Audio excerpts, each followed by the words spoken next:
विचारतात की आम्हाला कुळदेवी माहित नाही. मित्रांनो, प्रत्येक व्यक्तीचं कुळ असतं, प्रत्येक व्यक्तीचा एक परिवार असतो, संसार असतं, गोत्र असतं. आणि चिंतेचा विषय आहे की बऱ्याच लोकांना कुळदेवीबद्दल माहिती नाही, गोत्र माहिती नाही. कुळदेवीला कधी कधी जावं, केव्हा जावं. मित्रांनो, खूप महत्वाचा व्हिडिओ आहे. व्हिडिओ लाईक करा, सेव्ह करा आणि फॉलो करायला विसरू नका. वर्षातनं एकदा किमान कुळदेवीला जावं, सहपरिवार जावं. जर जाता येत नाही सहपरिवार, तर घरातल्या एखाद्या व्यक्तीने गेलं तरी चालेल. दर्शन नक्कीच घ्यावं, ओटी भरावी, मनापासून प्रार्थना करावी. कुळदेवीला कुठल्या कुठल्या प्रसंग घडल्यानंतर जावं, तर घरामध्ये लग्न झाल्यानंतर जावं, दर्शन घ्यावं. कुळदेवीला नक्कीच जावं.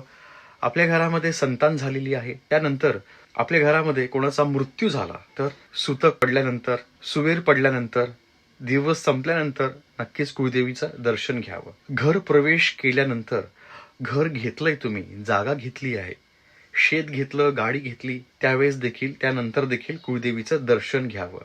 मोठी अचिव्हमेंट झालेली आहे, तुम्ही सरकारी नोकरी तुम्हाला मिळाली, कुठला व्यवसाय चालू केलेला आहे, तुमची खूप प्रगती झाली, तर कुळदेवीला विसरायचं नाही.